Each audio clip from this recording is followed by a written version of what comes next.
Fiddin azakumullah, saudara-saudara kaum muslimin jamaah maghrib Masjid At-Taqwa Utan Panjang, Jakarta Pusat. Kita lanjutkan kembali pembahasan kitab Manhaj Firqatun Najiyah wa Ta'ifatul Mansurah, jalan-jalan golongan yang selamat dan yang ditolong oleh Allah. Kemarin kita sudah membahas yang ke-10, golongan yang selamat mengajak seluruh umat Islam agar berpegang teguh kepada sunnah Rasul dan para sahabatnya. Sebelumnya nomor 9, golongan yang selamat menyuruh kepada yang ma'ruf, mencegah dari yang mungkar. Sekarang kita berlanjut kepada poin yang ke-11,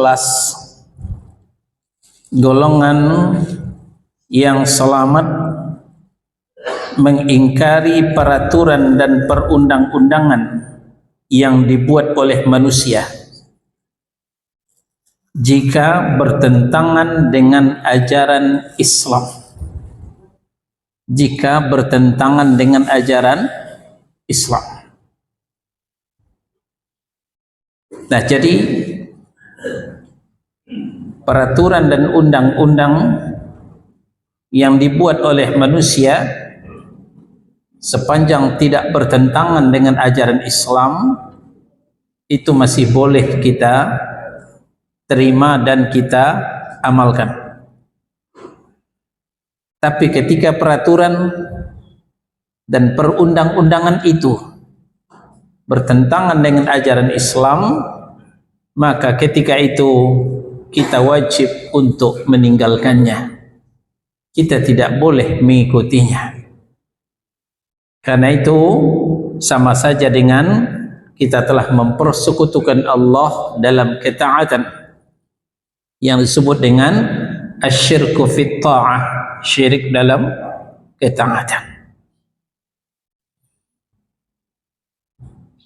Golongan yang selamat, ya kita singkat saja dengan GYS, ya. Golongan yang selamat mengajak manusia berhukum kepada kitab suci Al-Quran yang telah diturunkan oleh Allah. Golongan yang selamat tidak mengajak kepada peraturan dan perundang-undangan yang dibuat oleh selain Allah. Golongan selamat tidak mengajak orang kepada peraturan dan perundang-undangan yang dibuat oleh selain Allah. Sebaliknya, golongan yang selamat hanya mengajak orang kepada jalan Allah, kepada aturan Allah, berarti kepada ajaran Allah. Untuk inilah kita dipanggil oleh Allah Subhanahu wa taala dalam An-Nahl surah yang ke-16 ayat 125. Ud'u ila sabili rabbik. Ajaklah manusia, serulah manusia kepada jalan Rabb kalian. Kita tidak disuruh oleh Allah mengajak kepada jalan ormas. Kita tidak disuruh oleh Allah mengajak orang kepada jalan partai. Kita tidak disuruh oleh Allah mengajak orang kepada jalan mazhab. Tapi Allah menyuruh kita mengajak orang kepada jalan Allah. Maksudnya kepada aturan dan perundang-undangan Allah.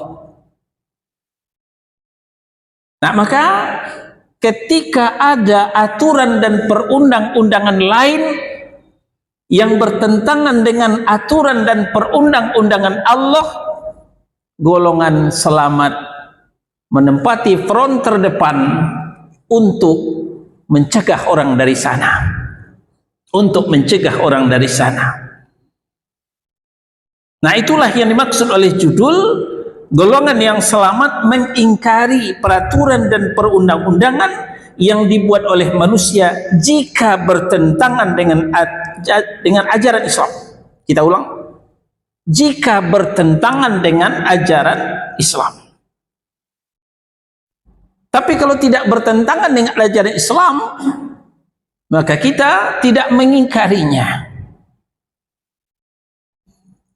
Apa contohnya? Yang aktual sekarang adalah merayakan tahun baru 1 Januari. Merayakan tahun baru 1 Januari. Seakan ada aturan yang tidak tertulis bahwa anak bangsa dikerahkan untuk merayakan hari raya tahun baru 1 Januari. Malah malam 31 Desember anak bangsa telah sibuk mempersiapkan segala sesuatu, cari bara, beli jagung, beli ikan, beli ayam. Untuk apa? Nanti dalam rangka menunggu jam 00 sambil ngipas-ngipas bara, bakar jagung, bakar ayam, bakar ikan. Ini fenomena yang kita lihat di tanah air kita. Demikian di Jakarta, di pusat kota, demikian juga di Bogor. Ya, seakan-akan ada aturan yang tidak tertulis, sehingga itulah yang banyak terjadi di negeri kita. Padahal merayakan 1 Januari tahun baru bukanlah ajaran Islam, bahkan bertentangan dengan ajaran Islam. Nah, ini sedikit kita buka sejarah. Asal usul tahun baru dirayakan oleh bangsa Babylon sejak pertengahan Maret 4000 tahun sebelum Masehi. Bangsa Babylon ini jelas bangsa paganis, penyembah berhala, bukan umat Islam. Atau 2000 tahun sebelum Masehi, sebelum Nabi Isa alaihi salam. Lalu kemudian ditetapkanlah 1 Januari sebagai tahun baru itu oleh Julius Kaisar bangsa Romawi kuno sebagai penghormatan kepada dewa Janus sejak 46 tahun sebelum Masehi. Romawi kuno juga bukan Islam, dan ini gunanya sebagai penghormatan kepada dewa. Nah, lalu kemudian tahun 1967 Paus Paulus yang ke-6 mendedikasikan 1 Januari itu sebagai hari raya Katolik. 1 Januari itu sebagai hari raya Perawan Maria. 1 Januari itu sebagai hari raya Bunda Allah. Ternyata Allah punya bunda.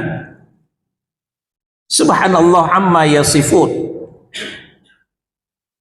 Ini yang tidak kunjung disadari oleh sebagian kaum muslimin yang memang dangkal akidahnya, yang memang minim pengetahuannya, sehingga banyaklah kita lihat orang berbondong-bondong keluar rumah, membawa anaknya, membawa cucunya, masih kecil-kecil, nggak peduli.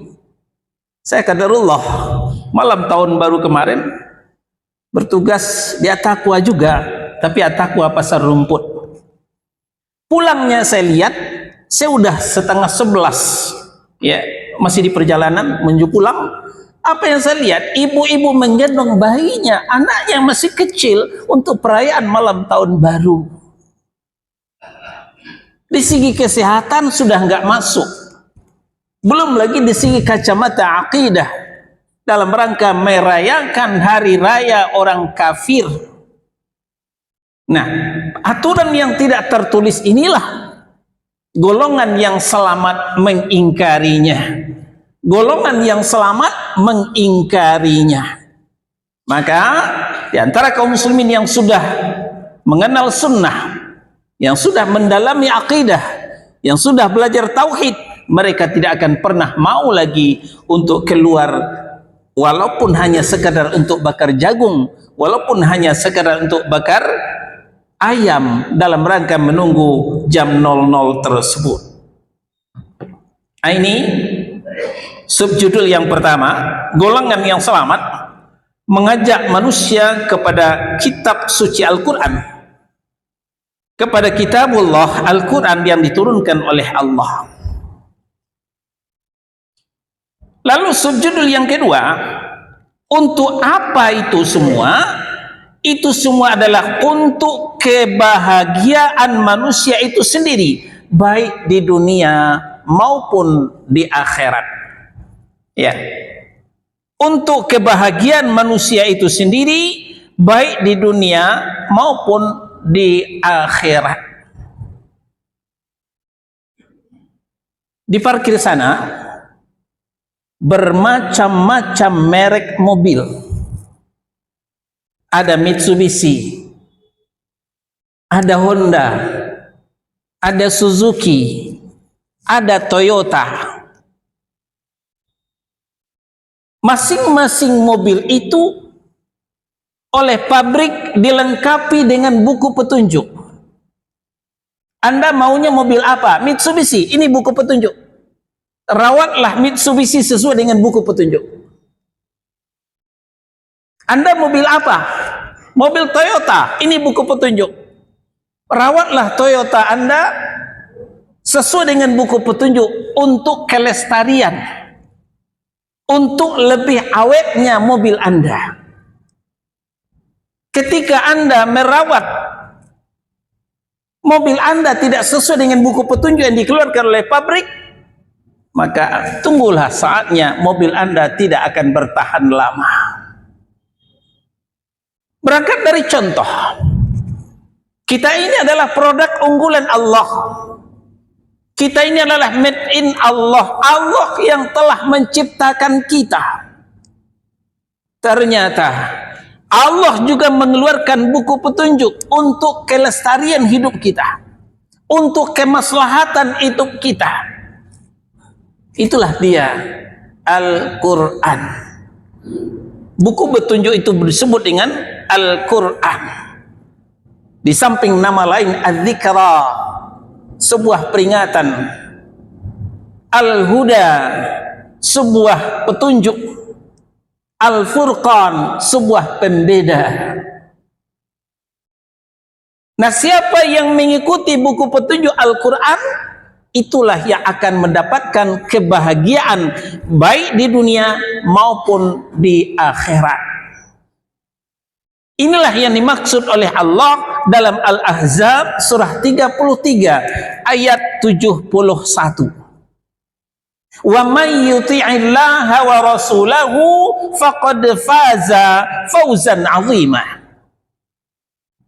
Barang siapa yang taat kepada Allah dan Rasulnya, taat kepada Allah, taat kepada Al-Quran, kitabullah, taat kepada Rasul, taat kepada sunnah Rasulullah, faqad faza fawzan 'azima, maka dia telah beruntung dengan keuntungan yang besar.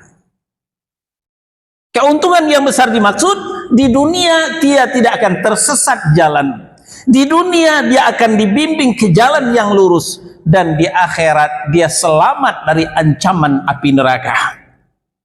Di akhirat dia akan selamat dari ancaman api neraka sampai dia ke perhentian terakhir, di mana surga Allah Subhanahu wa ta'ala. Nah, jadi kita kembali kepada kitab. Tujuan itu semua Allah turunkan untuk kebahagiaan manusia baik di dunia maupun di akhirat. khusus di dunia melalui hadis qudsi yang diterima dari Abu Hurairah radhiyallahu anhu, diriwayatkan oleh Imam At-Tirmidzi,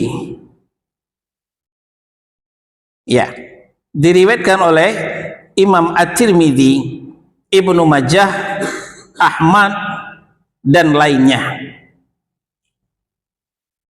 Dan hadis ini disahihkan oleh Al-Albani rahimahullahu taala.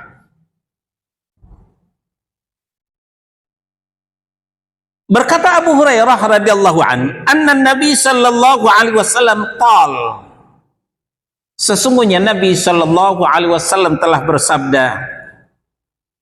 Apa kata Nabi? Innallaha ta'ala yaqul, sesungguhnya Allah Subhanahu wa taala telah berfirman.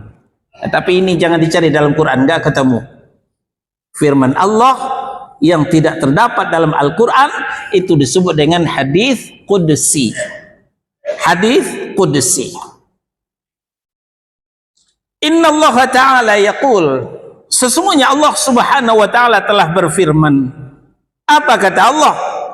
Ya bani Adam, wahai manusia. Jadi kalau Allah mengatakan wahai anak Adam, itu maksudnya wahai manusia. Karena anak Adam itu nggak ada yang ayam, nggak ada yang kambing. Semua anak Adam itu adalah manusia. Ya bani Adam, wahai anak cucu Adam, wahai manusia, tafarraq li ibadati, siapkan dirimu untuk taat kepadaku, untuk mau mengikuti aturanku. Dengan demikian, amla usadaraka ghinan, akan kupenuhi dadamu dengan kekayaan. Akan kupenuhi dadamu dengan kekayaan. Wa asudda faqrak, dan akan kututupi kefakiranmu, kututupi kekuranganmu. Ini janji Allah Subhanahu wa taala. Jadi kalau kita menyiapkan diri kita untuk taat kepada Allah, mengikuti aturan-aturan Allah yang ada di dalam Al-Quran, hukum-hukum Allah yang ada dalam Al-Quran, Allah janji akan memenuhi dada kita dengan kekayaan dan menutupi kebutuhan kita, kekurangan kita. Sesuai dengan analogi yang saya ceritakan, apa kata orang di pabrik Toyota? Orang-orang yang telah membeli Toyota, siapkan dirimu untuk merawat Toyota sesuai dengan buku petunjuk. Kalian harus taat kepada buku petunjuk yang dikeluarkan oleh Toyota.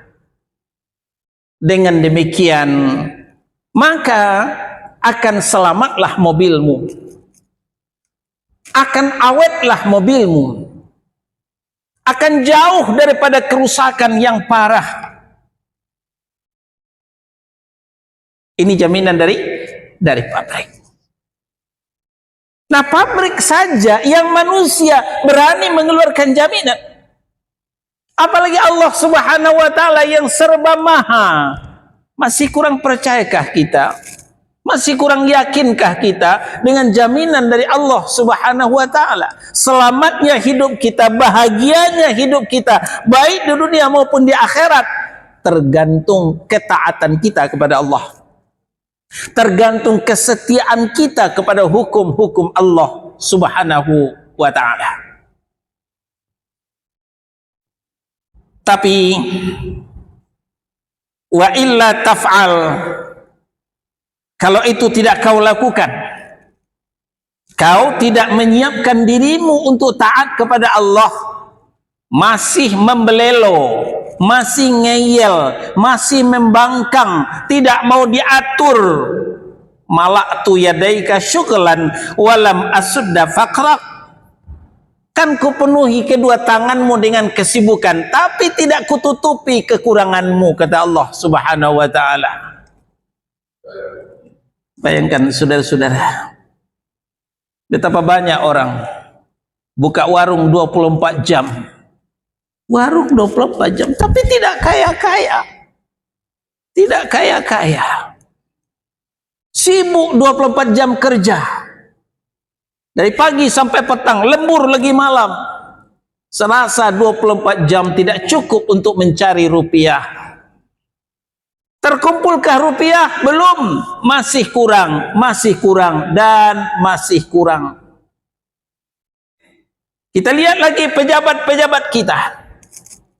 Walaupun gajinya sudah demikian besar, penghasilannya bukan lagi puluhan juta, malah ratusan juta tiap bulan. Cukupkah? Tidak. Buktinya masih korupsi. Kenapa orang korupsi? Karena masih belum cukup. Jadi jangan ngimpi untuk menaikkan gajinya supaya kita berhenti korupsi. Jangan ngimpi menaikkan gaji seseorang supaya mereka berhenti untuk dari korupsi. Tidak, saudara-saudara. Karena dunia ibarat minum air laut, makin diminum makin haus, makin ditambah makin kurang, makin ditambah makin kurang. Apa yang menyebabkan orang itu puas? Ketika dia sudah taat kepada Allah, Allah penuhi dadanya dengan kekayaan. Walaupun secara finansial mereka masih di bawah standar, rumah masih ngontrak, kendaraan belum punya, penghasilan masih minim, tapi di sini kaya. 5 waktu dia tidak pernah telat berjamaah di masjid, kajian dia tetap hadir. Betapa barokahnya hidup seorang ini. Berbeda dengan orang yang jauh dari Allah. Sebagaimana telah kita contohkan, penghasilannya sangat menggiurkan, tapi untuk taat kepada Allah masih jauh. 5 waktu sering terlambat, kajian jarang, kalau tidak mau dikatakan tidak pernah ikut.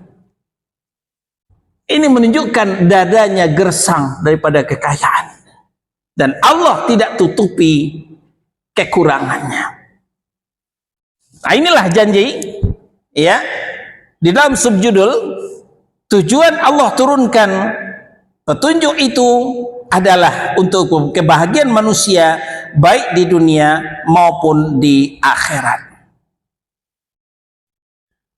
Lanjut. Allah mengetahui segala sesuatu yang lebih baik untuk mereka. Allah lebih mengetahui segala sesuatu yang lebih baik untuk mereka. Sama dengan tadi, pabrik Toyota lebih tahu apa yang terbaik untuk Toyota. Pabrik Mitsubishi lebih tahu apa yang terbaik untuk Mitsubishi. Jangan pernah dibalik. Ya, apa yang terbaik untuk Toyota diberikan untuk Mitsubishi. Apa yang terbaik untuk Mitsubishi diberikan untuk Toyota. Kacau, saudara-saudara. Begitupun hidup kita. Kita diciptakan oleh Allah. Allah tahu apa yang terbaik untuk kita. Maka Allah tuangkan di dalam Al-Quran. Tinggal ikut saja. Jangan cari lagi apa yang terbaik menurut yang lain, versi yang lain. Tidak ketemu, saudara-saudara.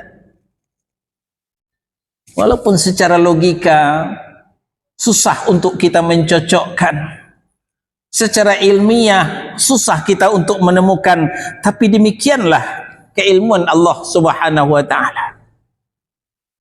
Inilah yang dikatakan Allah dalam Al-Baqarah surah yang kedua ayat 216. Asa an takrahu syai'an fa huwa khairul lakum. Asa an tuhibbu syai'an wa huwa syarrul lakum. Boleh jadi yang kamu tidak suka itu yang terbaik untukmu.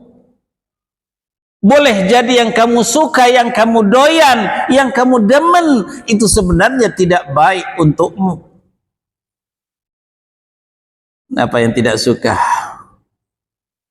Siang-siang panas-panas ke masjid salat zuhur berjamaah. Semua orang mengatakan malas. Apalagi dari rumah yang agak jauh ke masjid.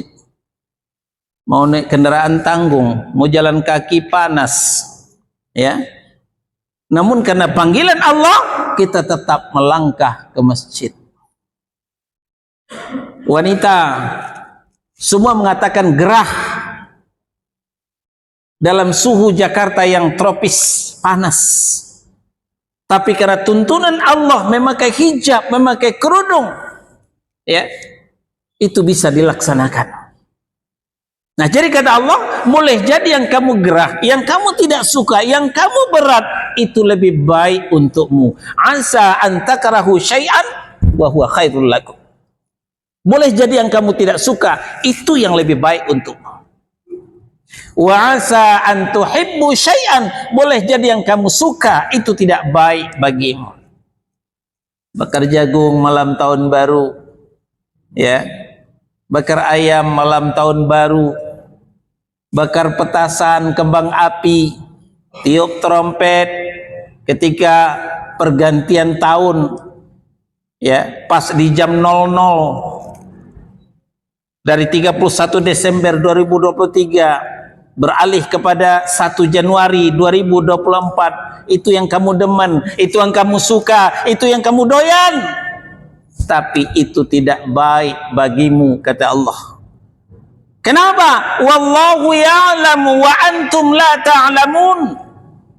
Allah yang lebih tahu, kamu tidak tahu, kata Allah Subhanahu wa ta'ala. Mobil kita konsumsinya Pertamax, Pertalite, dulu premium atau solar. Jangan pernah adakan eksperimen. Kalau dikasih sirup, barangkali mobil saya ngacir jalannya, ya. Dikasih kopi susu, dikasih teh manis, itu baik menurut kita, tapi tidak baik menurut pabrik di sana, di Jepang sana.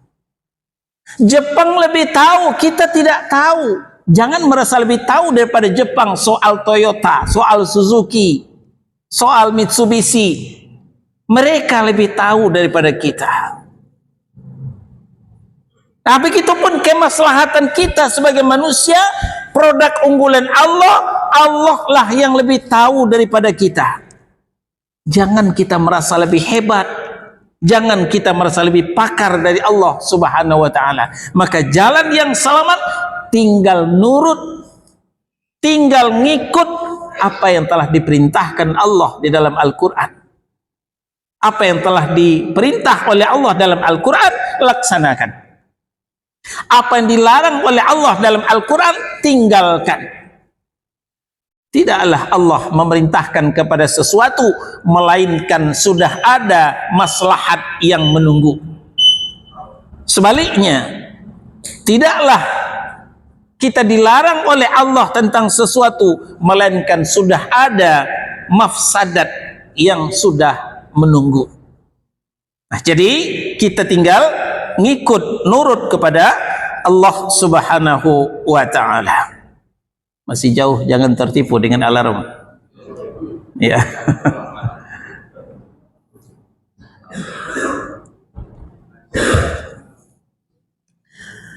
Sekarang kita berlanjut.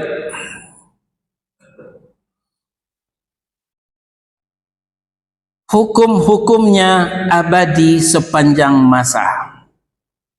Hukum-hukum Allah abadi sepanjang masa, cocok dan relevan bagi penghuni bumi sepanjang zaman. Jangan pernah tertipu dengan statement-statement orang-orang Islamofobia di luar sana bahwa Al-Quran dan As-Sunnah tidak up to date lagi. Al-Quran dan As-Sunnah turun di zaman onta. Sekarang sudah zaman challenger, tidak sinkron, tidak relevan, kata mereka. Nah, perhatikan alinea ini baik-baik. Hukum-hukum Allah abadi sepanjang masa, cocok dan relevan bagi penghuni bumi sepanjang zaman. Kapanpun, dimanapun, siapapun, sangat universal sekali. Sesuai untuk di mana saja, baik di tanah Arab tempat turunnya Al-Quran maupun di tanah kita, ya, di tanah air kita yang tempat hidup kita ini. Jadi turun Al-Quran bukan khusus untuk orang Arab. Maka tidak pernahlah kita temukan dalam Al-Quran ya ayyuhal arabiyun, tidak ada. Yang ada ya ayyuhan nas, wahai manusia. Manusia yang mana saja. Jadi aturan Allah bukan hanya untuk orang Arab. Aturan Allah adalah untuk semua manusia tanpa kecuali. Manusia mana saja yang merasa manusia ikut terpanggil oleh aturan Allah Subhanahu wa ta'ala. Sungguh di alinea berikutnya,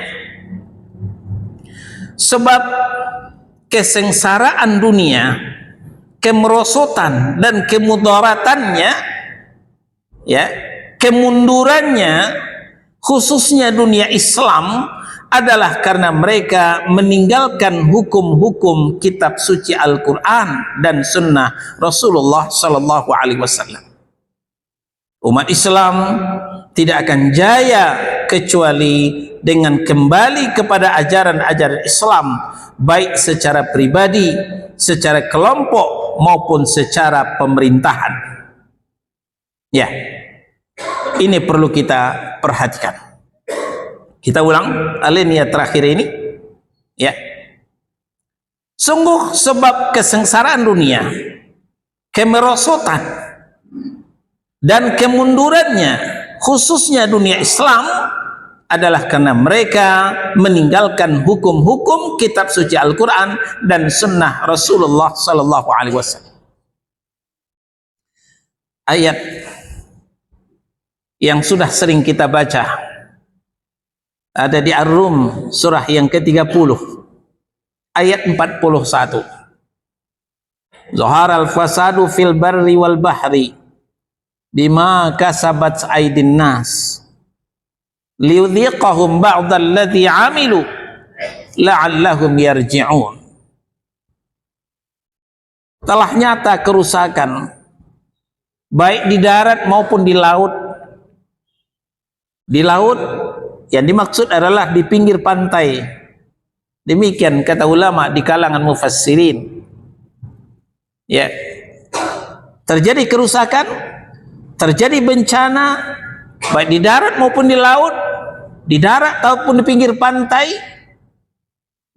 Itu semua disebabkan bima kasabat aydin nas, disebabkan oleh dosa yang telah dilakukan oleh tangan-tangan manusia.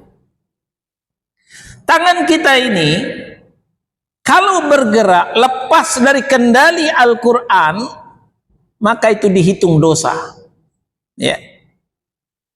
Tangan-tangan kita ini bebas bergerak tanpa kendali Al-Quran, kendali petunjuk Allah, maka itu dihitung dosa. Nah, maka Allah mengambil istilah bima kasabat aydin nas, disebabkan dosa yang dilakukan oleh tangan manusia. Manusia tidak lagi mau patuh kepada aturan Allah. Manusia tidak lagi mau taat kepada aturan-aturan Allah. Itulah yang menyebabkan datangnya murka Allah dan berbuah bencana. Berbuah bencana. Di mana saja inilah yang terjadi. Ya, sudah pernah juga kita sampaikan, di antara yang menyimpang dari aturan Allah, misalnya ketika Allah berfirman dalam Al-Ikhlas, lam yalid walam yulad walam yakul lahu kufuwan ahad. Allah itu tidak beranak dan tidak pula diperanakkan, dan tidak satupun yang serupa dengan Allah. Nah, lalu kemudian Ada manusia yang menyelisihi surah Al-Ikhlas ini. Ada manusia yang mengatakan Allah itu punya anak. Maka inilah yang mengundang datang murka Allah. Inilah yang kemudian berbuah bencana. Sebagaimana Maryam surah yang ke-19 ayat 88, 89, 90, 91 dan 92. Wa qalu ittakhadzar rahman walada. Mereka mengatakan Allah yang Rahman itu punya anak. Mereka yang dimaksud adalah al-Yahud wan Nasara. Yahudi mengatakan Uzair anak Allah. Nasrani mengatakan Al-Masih anak Allah. Laqad ji'tum syai'an idda. Sungguh kalian telah mendatangkan suatu hal yang sangat mungkar, kata Allah Subhanahu wa taala. Ya, kemarin kita belajar golongan yang selamat amar ma'ruf nahi mungkar.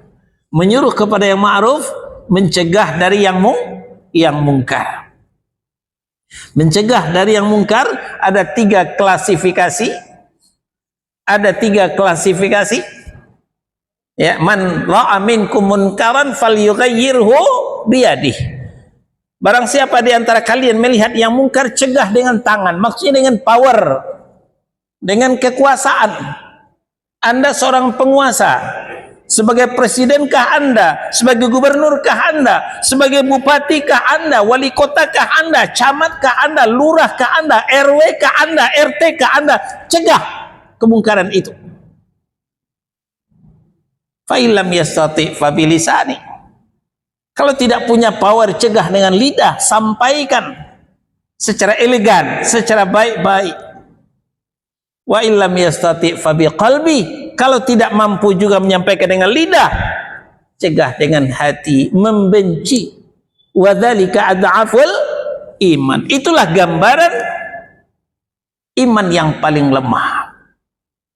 Nah, tadi Allah katakan di Maryam 88, 89 bahwa mengatakan Allah punya anak adalah suatu hal yang sangat mungkar. Sudahkah kita mencegahnya orang mengatakan Allah punya anak? Ayo. Tapi nggak usah jawab dengan mulut ya. Jawab dalam hati aja lah. Sudahkah kita mencegahnya orang mengatakan Allah itu punya anak? Salah satu yang mengatakan Allah itu punya anak adalah perayaan Natal. Karena itu adalah hari lahirnya Yesus Kristus anak Allah. Sudahkah kita mencegahnya, wahai para penguasa? Sudahkah kita mencegahnya, wahai para ustadz, para da'i, para mubaligh? Sudahkah kita mencegahnya, atau para jemaah yang tidak bisa apa-apa? Bahkan apa yang terjadi, saudara-saudara, jangankan mencegah, merestui, mengucapkan selamat Natal ya. Mana amar ma'ruf nahi mungkar? Inilah yang mengundang datang kemurkaan Allah Subhanahu wa taala, bukan malah mencegah, tapi mengucapkan selamat kepada orang yang sangat berbuat mungkar. Nah, jadi saudara kemarin yang tutup mulut saja nggak ngucapin selamat Natal, itu kata Nabi adalah ad-dha'aful iman, selemah-lemah iman. Lalu bagaimana orang yang mengucapkan selamat Natal? Masih adakah imannya? Jawab aja sendiri. Nah, jadi demikian cara mengaplikasikan, cara mengimplementasikan, ya, bahwa golongan selamat, ya, kita kembali dari awal, bahwa golongan selamat adalah mengingkari aturan dan perundang-undangan yang dibuat oleh manusia yang memang tidak sesuai atau bertentangan dengan ajaran Islam. Nah, kita kembali.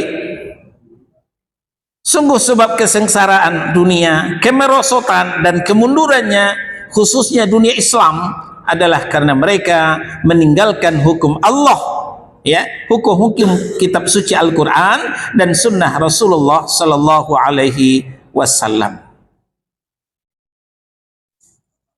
Sudah ya? Oh, sudah masuk. Ya, baik, kita istirahat sejenak. Silahkan muazin.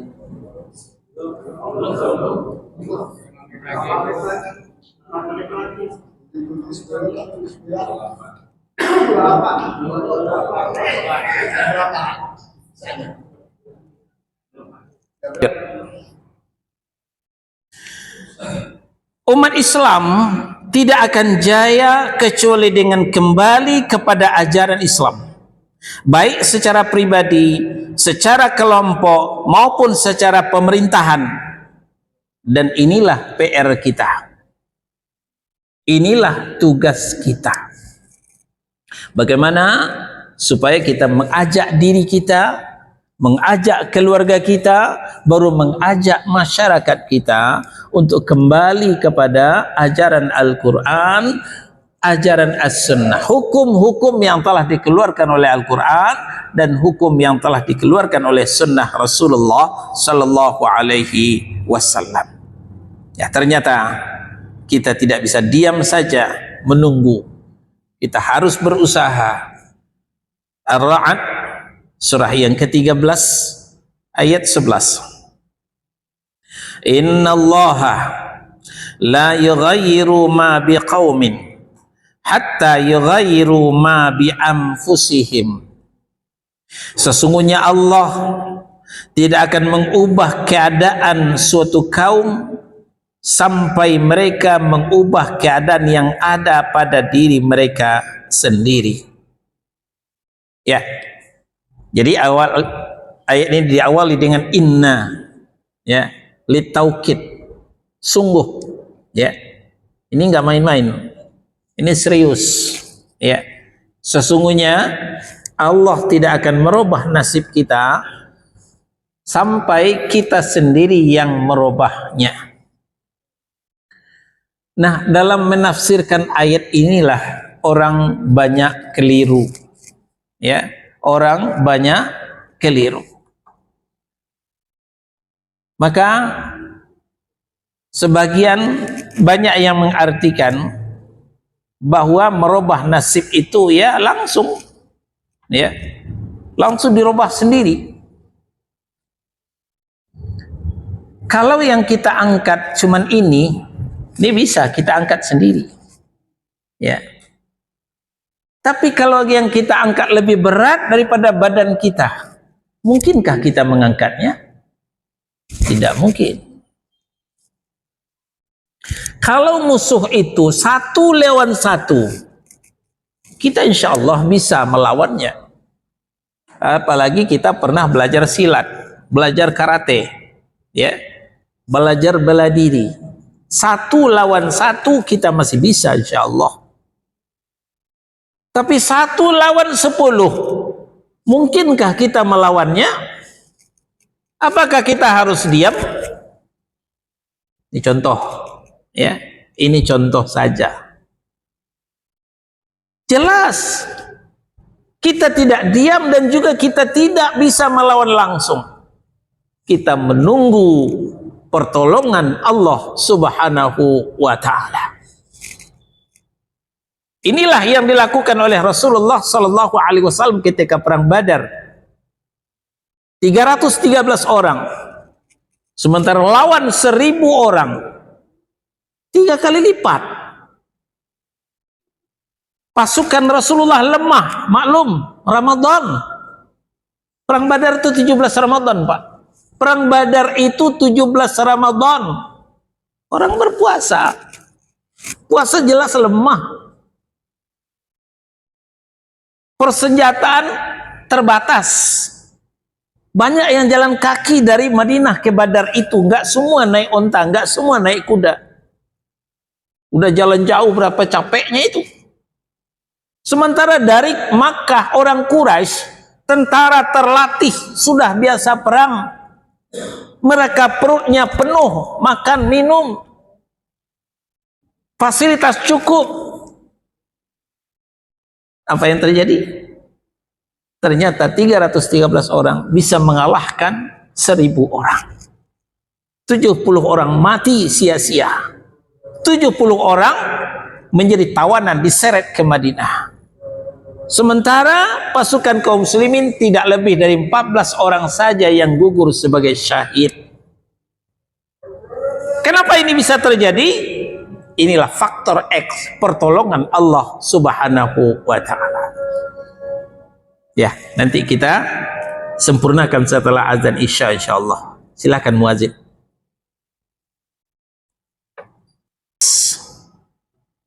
Yang menyebabkan menangnya Rasulullah Shallallahu Alaihi Wasallam di peperangan Badar, faktor X itu adalah pertolongan Allah.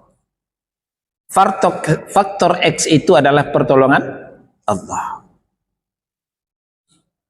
Karena Allah telah berjanji, ya ayyuhalladzina amanu in tansurullah yansurkum wa yutsabbis aqdamakum. Muhammad surah 47 ayat 7. Hai orang yang beriman, jika kalian menolong Allah, menolong agama Allah, Allah pasti menolong kalian. Allah pasti menolong kalian. Ini janji Allah Subhanahu wa ta'ala. Nah, kemudian Allah juga sampaikan dalam Al-Anfal surah yang ke-8 ayat 64. Ya ayuhan nabi, hasbukallahu wa manittaba'aka minal mu'minin. Wahai nabi, cukuplah Allah yang akan menolongmu dan menolong orang-orang mukmin yang mengikutimu. Jadi ayat pertama tadi Muhammad surah 47 ayat 7 menjadi dalil pertolongan itu akan turun kalau sudah menolong agama Allah, kalau sudah taat kepada Allah. Sementara ayat yang kedua Al-Anfal surah yang ke-8 ayat 64 menjadi dalil pertolongan Allah akan turun kalau sudah mengikuti utusan Allah. Siapa? Rasulullah sallallahu alaihi wasallam. Nah, jadi kalau kita kembali kepada Ar-Ra'd surah 13 ayat 11 ini, innallaha la yughayyiru ma biqaumin hatta yughayyiru ma bi anfusihim. Sesungguhnya Allah tidak akan mengubah keadaan suatu kaum sehingga mereka mengubah keadaannya diri mereka sendiri. Maksudnya, kalau ada masalah yang berat, jangan hadapi sendiri. Minta tolong kepada Allah dengan taat kepada Allah dan taat kepada Rasul. Ya, hanya taat kepada Allah dan ittiba'ur Rasulullah yang akan mengundang datang pertolongan Allah Subhanahu wa ta'ala. Nah, maka kemudian Allah menurunkan 1000 malaikat, 1000 tentara dari malaikat yang akan menolong kaum muslimin di perang Badar tersebut. Termasuk juga ketika Nabi melempar dengan pasir, turun lagi ayat wa ma ramaita id ramaita walakinallaha rama. Tidaklah engkau yang melempar ketika kau melempar hai Muhammad, tapi Allah lah sesungguhnya yang melempar. Ini bukti pertolongan Allah kalau manusia itu telah taat kepada Allah. Ini bukti pertolongan Allah kalau manusia itu sudah ikut kepada utusan Allah, yaitu Rasulullah atau Nabiullah sallallahu alaihi wasallam. Baik, sampai di sini. Insyaallah pekan depan kita sampai kepada nomor terakhir, nomor yang ke-12. Golongan yang selamat mengajak seluruh umat manusia berjihad di jalan Allah. Sebelum kita tutup, ada pertanyaan, silahkan.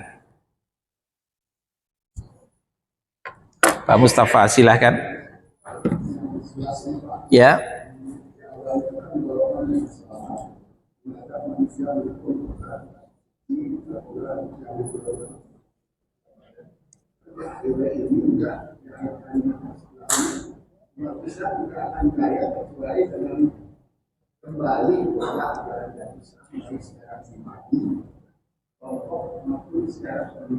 Ya.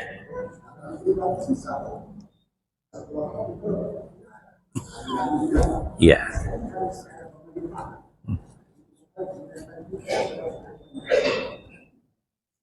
Ya. Ya, itu saja. Baik. Ya.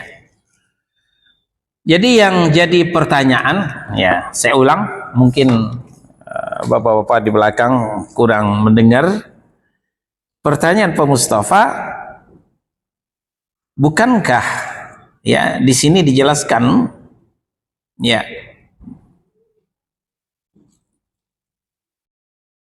di alinea terakhir, umat Islam tidak akan jaya kecuali dengan kembali kepada ajaran Islam, baik secara pribadi, secara kelompok, maupun secara pemerintahan, sebagai realisasi daripada firman Allah. Gitu ya.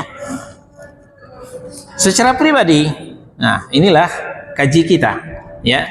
Bagaimana kita masing-masing kembali kepada hukum-hukum kitab suci Al-Quran dan sunnah-sunnah Rasul, ya. Itu secara pribadi. Secara kelompok, sebelum kelompok itu keluarga dulu, ya. Keluarga itu terdiri daripada pribadi-pribadi. Kalau pribadi-pribadi sudah kembali kepada kitab suci Al-Quran dan sunnah Rasul, maka keluarga kembali kepada kitabullah dan sunnah Rasul. Kalau masing-masing keluarga sudah kembali kepada kitabullah dan sunnah Rasul, maka kelompok itu otomatis akan kembali kepada kitabullah dan sunnah Rasul. Nah, kalau kelompok demi kelompok sudah kembali kepada kitabullah dan sunnah Rasul, nah, maka pemerintah, ya ingat, ini barangkali yang juga tidak bisa dicerna secara logika, ya. Ini persimpangan jalan agama kita Islam dengan agama demokrasi. Menurut agama demokrasi, pemimpin itu kita pilih, itu Pak ya. Pemimpin itu kita pilih untuk kita. Tapi dalam ajaran Islam, pemimpin itu anugerah Allah, diberikan oleh Allah kepada kita. Dalilnya Ali Imran surah yang ketiga ayat 26. Qulillahumma malikal mulki tu'til mulka man tasha wa tanzi'ul mulka mimman tasha. Ya Allah yang punya kerajaan, yang punya kekuasaan, kau berikan kekuasaan kepada siapa yang kau kehendaki, kau cabut kembali kekuasaan itu dari siapa yang kau kehendaki. Nah, jadi saran saya, ya, di samping kita pilihlah calon pemimpin yang terbaik, jangan lupa berdoa kepada Allah, ya Allah berikan kami pemimpin yang terbaik ya Allah. Malah pesan saya lebih kencang doanya daripada memilihnya. Jangan kita terlalu pede dengan coblosan kita. Karena tegas saya katakan, demokrasi itu curang. Kalau nggak curang nggak demokrasi namanya. Jangan kaget dengan kecurangan. Kalau nggak curang, nggak demokrasi namanya.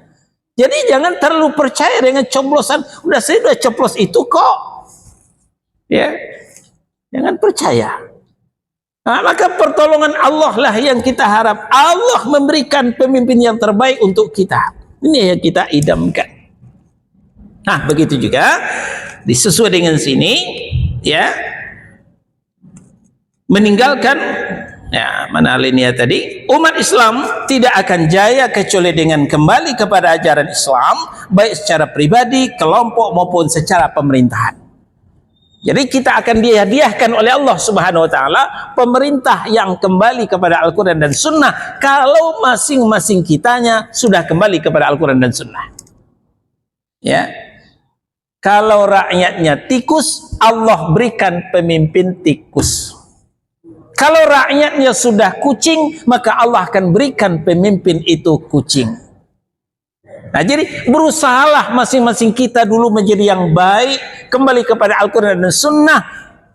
tunggulah saatnya Allah akan kasih kita pemimpin yang kembali kepada Al-Quran dan Sunnah itu. Demikian Pak, wallahu a'lam. Yang lain? Ya, pada tuh silakan dulu. Sebentar Pak, di belakang. Ya. Waalaikumsalam warahmatullahi wabarakatuh. Nampaknya kalau dari dalam Islam, bahkan Indonesia atau negara-negara Arab sendiri, kenyataan barangkali itu kembali pada Islam itu tidak benar-benar itu dituntunkan oleh ulama sendiri. Ya. Sampai sekarang kita lihat di negeri kita di DPR lah yang boleh jelas ini. Mayoritas agama Islam, tapi ada satu sampai sekarang kita dengar yang mengatakan misalnya masalah korupsi yang ada sekarang. Bagaimana korupsi ini supaya habis? Barangkali kalau satu hukum saja diperjuangkan di rumah Islam yang ini yang menarik itu agar memotong tangan orang yang mencuri dan tidak akan ada korupsi. Itu adalah sebelum. Itu aja tidak pernah kita dengar selama ini memperjuangkan. Rasanya dengan rasa yang saya dan pernah dengar. Jadi kita ini selama ini yang kadang-kadang juga dalam cara beragama ini disebut berbelok kepada untuk mendapatkan pahala. Nah ini sebenarnya jangan pahala ini yang kalau kita katakan kita berjamaah. Kita berjamaah ini dapat pahala 27. Nah, coba kalau kita benar-benar bertanya pada diri kita masing-masing, apakah semua kita ini akan mendapat 27 kalau berjamaah? Itu yang besar. Jadi yang mana yang benar kita ini sekarang? Selama ini Al-Quran ini diurutkan oleh Tuhan, tapi sampai di mana yang kita ini benar-benar belajar Al-Quran itu untuk menjadi hidayah, bukan hadiah. Karena kan banyak yang dapat menjadi hadiah, artinya mendapatkan pahala sekian pasal, sudah satu huruf sekian pahala. Nah, barangkali ini yang diperbaiki oleh ulama-ulama kita bersama-sama. Ini salah satunya barangkali. Ya. Jadi memang untuk ya memberikan kesadaran, pemahaman bahwa bersumber dari ajaran Al-Quran, dari petunjuk Allah, itulah untuk kemaslahatan hidupnya manusia. Ini kembali kepada pembicaraan awal gitu. Ini yang tidak kunjung ya disadari oleh kaum muslimin, sehingga mereka berlomba-lomba mencari ajaran-ajaran lain, ya kadang menyimpang dari ajaran Allah Subhanahu wa taala. Mereka menganggap itulah yang lebih tepat. Ya, pernah juga kita dengar dari parlemen kita, ya, dari politikus kita. Kalau Quran Sunnah, kita kayak pakai baju sempit, kita tidak leluasa. Nah, maka dengan meninggalkan Al-Quran dan Sunnah, kita lebih lega, ya, nah, ya lebih lega dalam menerjang aturan-aturan Allah, lebih bebas. Dikira berhasil, malah gagal jadinya dengan menerjang aturan-aturan Allah. Nah, begitu Pak. Ya. Saya mau tambahkan jawaban untuk Pak Mustafa tadi. Pak Mustafa tolong buka Al-An'am surah yang ke-6 ayat 129. Al-An'am surah yang ke-6 ya, ayat 129.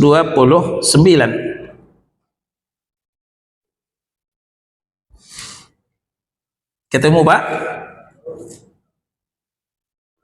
Wa kadza ayat 129. Wa kadzalika nuwalli ba'dadz zalimina ba'dha bima kanu yaksibun. Coba terjemah Pak.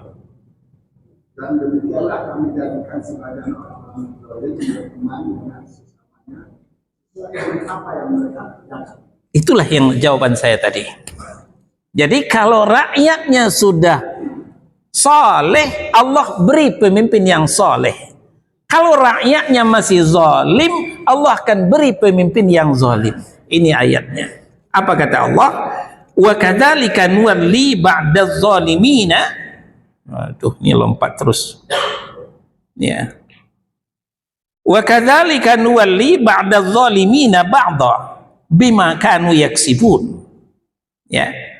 Demikianlah kami jadikan sebagian orang zalim ya menjadi teman, ya. Nuwalli menjadi teman, menjadi pemimpin, menjadi teman kepercayaan. Ini banyak arti wali, ya. Termasuk pemimpin, menjadi pemimpin bagi sebagian yang lain, ya. Bima kanu yaksibun, sesuai dengan apa yang pernah mereka kerjakan.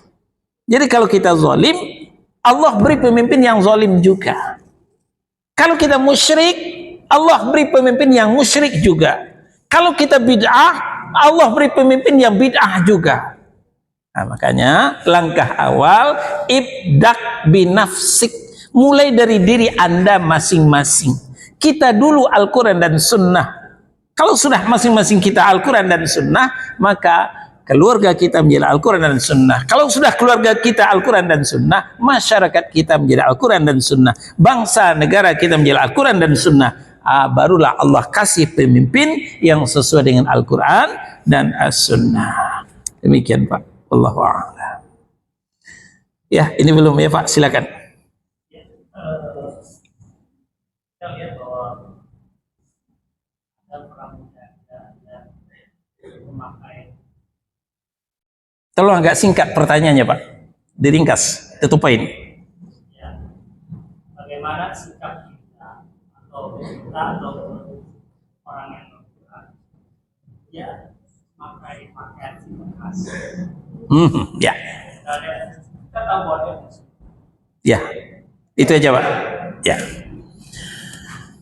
jawabannya tidak boleh seorang Muslim memakai simbol-simbol agama lain. Nah, ini saya ulang dulu pertanyaan Bapak ini. Bagaimana hukumnya seorang Muslim pakai pakaian sinterklas? Itu ya. Nah, saya jawab, tidak boleh seorang Muslim memakai simbol-simbol agama lain. Ya, merujuk kepada hadis dari Adi bin Hatim radhiyallahu an, diriwayatkan oleh Imam At-Tirmidzi. Satu kali Adi bin Hatim, seorang mu'allaf, ya, hadir di kajian Rasulullah sallallahu alaihi wasallam. Nabi mengatakan, membuka At-Taubah surah 9 ayat 31, ittakhadhu ahbarahum wa ruhbanahum arbaba min dunillah. Mereka orang-orang ahlul kitab, Yahudi dan Nasrani, menjadikan orang alim mereka, orang soleh mereka sebagai Tuhan-Tuhan selain Allah. Adi bin Hatim tunjuk tangan, nanya, setengah komplain. Ya Rasulullah, dulu dalam agama kami yang lama, kami tidak menyembah orang alim, kami tidak menyembah orang soleh. Kenapa Al-Quran menuduh kami menyembah orang alim, menyembah orang soleh? Ini ada yang salah nih. Jadi setengah komplain. Ternyata Nabi tidak langsung jawab. Adi, lepas dulu kalung salibmu. Adi bin Hatim kena baru mengucapkan 2 kalimat syahadat, kalung salib masih menggelantung di lehernya. Buka dulu kalung salibnya, kata Nabi. Adi bin Hatim mencopot kalung salibnya dan melemparkan ke tanah. Barulah Nabi menjawab pertanyaan Adi bin Hatim. Ya, hadisnya kita cukupkan sampai di sini. Ini hadis yang melarang keras seorang Muslim memakai simbol agama lain. Salib, sinterklas, ya, topi yang lancip, yang gitu ya. Tidak boleh. Ini bisa jatuh kepada nawaqidul Islam, membatalkan keislaman. Gitu Pak. Terpaksa. Siapa yang maksanya?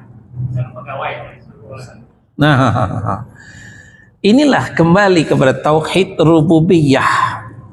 Dalam tauhid rububiyah ternyata Allah bukan hanya menciptakan kita, tapi Allah juga menyediakan rezeki untuk kita.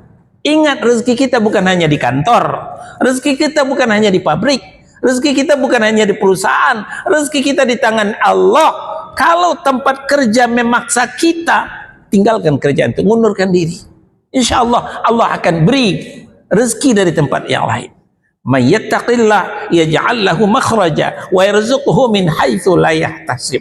Periksa surah At-Talaq. Barang siapa yang bertakwa kepada Allah, Allah carikan jalan keluar dari, dan Allah beri rezeki. Allah carikan jalan keluar dari kesulitannya, dan Allah beri rezeki dari jalan yang tidak disangka-sangka, kata Allah.